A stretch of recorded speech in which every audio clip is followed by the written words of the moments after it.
이런 경험 있으신가요? 옆구리나 등, 가슴 한쪽에 갑자기 물집이 생기면서 이게 대상포진이구나. 대상포진은 바이러스가 우리 몸속 신경을 따라 감염을 일으키는 병이에요.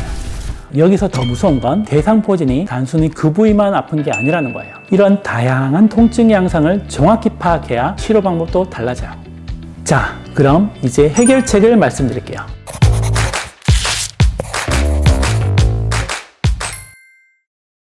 안녕하세요. 통증 원탑 채널의 신경외과 전문의 정상원입니다. 혹시 여러분 이런 경험 있으신가요? 옆구리나 등, 가슴 한쪽에 갑자기 물집이 생기면서 이게 대상포진이구나 하고 병원에 가셨는데 의사가 일주일 정도 약 드시면 괜찮아질 거예요 라고 하더라고요. 그런데 말이죠, 물집은 사라졌는데 그 자리가 계속 아픈 겁니다. 그것도 보통 아픈 게 아니라 바늘로 쿡쿡 찌르는 것 같고 때로는 전기가 오는 것처럼 찌릿찌릿하고 시간이 지나면 나아지겠지 하고 기다리시는 분들, 잠깐만요. 오늘 제가 들려드릴 이야기를 끝까지 들어보시면 내가 왜 이렇게 오래 참고 있었을까 하는 생각이 드실 거예요. 자, 그럼 먼저 퀴즈 하나 내볼게요. 대상포진, 이거 피부병일까요? 신경병일까요?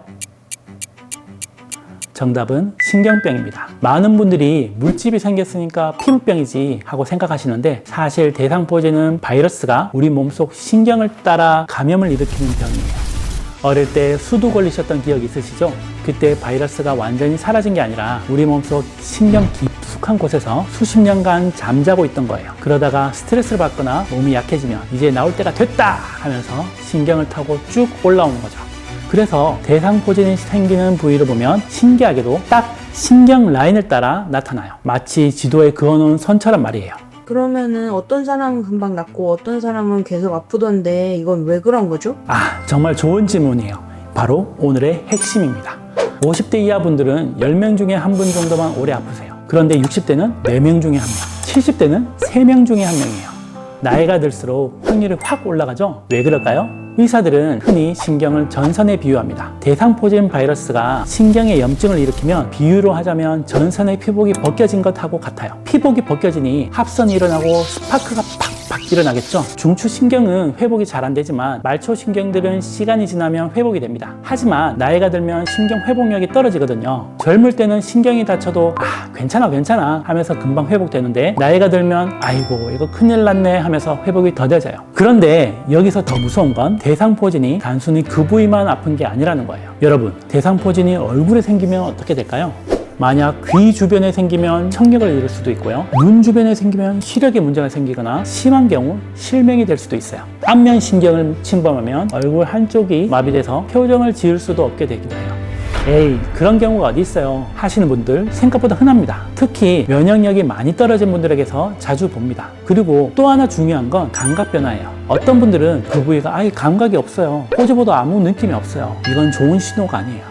감각이 없다는 건 신경이 그만큼 많이 망가졌다는 뜻이거든요. 반대로 어떤 분들은 살짝만 건드려도 전기가 올라와요. 바람만 불어도 아파요 하십니다. 이것도 신경이 과민해진 상태예요. 그럼 이런 증상들은 어떻게 구별해야 될까요? 좋은 질문입니다. 의학적으로는 이런 증상들을 세분화해서 나타냅니다. 먼저 첫 번째, 이질통이라고 해서 원래는 아프지 않은 자극인데 아프게 느끼는 것. 예를 들어 옷깃만 스쳐도 칼로 베는 것처럼 아픈 거죠. 두 번째, 통각과민이라고 해서 아픈 자극을 더 심하게 느끼는 것. 그리고 세 번째, 장열통이라고 해서 타는 것 같은 통증. 그리고 네 번째, 전격통이라고 해서 전기가 오는 것 같은 통증. 이런 다양한 통증의 양상을 정확히 파악해야 치료 방법도 달라져요. 자, 그럼 이제 해결책을 말씀드릴게요. 여러분, 집에서 전기가 합선됐을 때 어떻게 하세요? 차단기를 확 내리죠?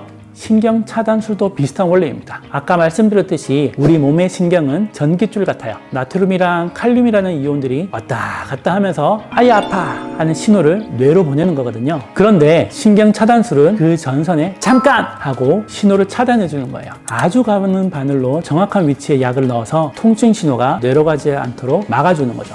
그런 역할을 하는 거군요. 그러면 이거 구체적으로 어떤 약물을 사용할까요? 네, 주로 두 가지 약물을 사용해요. 첫 번째는 낮은 농도의 국소마취제예요. 리도카인이나 부피바카인 같은 거죠. 이건 통증 신호 자체를 차단해주는 역할을 합니다. 두 번째는 소량의 스테로이드예요. 이건 염증을 줄여주는 역할을 해요. 신경 주변에 생긴 염증을 가라앉혀서 신경이 회복될 수 있는 환경을 만들어주는 거죠. 이건 아프진 않나요? 이거 치료받을 때? 다들 그렇게 걱정하세요. 근데 생각보다는 간단합니다. 주사 맞는 것보다 조금 더 따끔한 정도? 시간도 10분, 15분이면 끝이 나고 입원도 필요 없어요. 시술 받고 바로 집에 가실 수 있어요. 그리고 요즘 초음파로 이용해서 좀 더 정확한 위치에 바늘을 넣을 수 있어서 더 안전하고 효과적입니다. 이처럼 신경차단술은 대상포진후 신경통으로 고통받는 분들에게 어둠 속 한 줄기 빛과 같은 희망이 될 수 있는 치료법입니다. 하지만 여기서 정말 중요한 사실 하나 있습니다. 아무리 좋은 치료라도 그 효과를 100% 끌어내지 못한다면 아무 소용없겠죠? 이 신경차단술의 성공 여부를 결정짓는 어쩌면 치료 그 자체보다 더 중요할 수 있는 것 한 가지가 있습니다. 바로 타이밍입니다. 불이 번지기 전에 잡아야 하듯 통증 치료에도 놓치면 돌이킬 수 없는 골든타임이 존재합니다. 과연 그 골든타임은 언제일까요? 그리고 그 시기를 놓치면 우리 몸에서는 어떤 끔찍한 일이 일어나게 될까요? 그 충격적인 진실과 신경차단술의 효과를 극대화하는 구체적인 치료 전략의 모든 것은 다음 2부 영상에서 낱낱이 공개해드리겠습니다. 지금 겪고 계신 그 지긋지긋한 통증에서 반드시 벗어나고 싶으시다면 다음 영상을 절대 놓치지 마세요.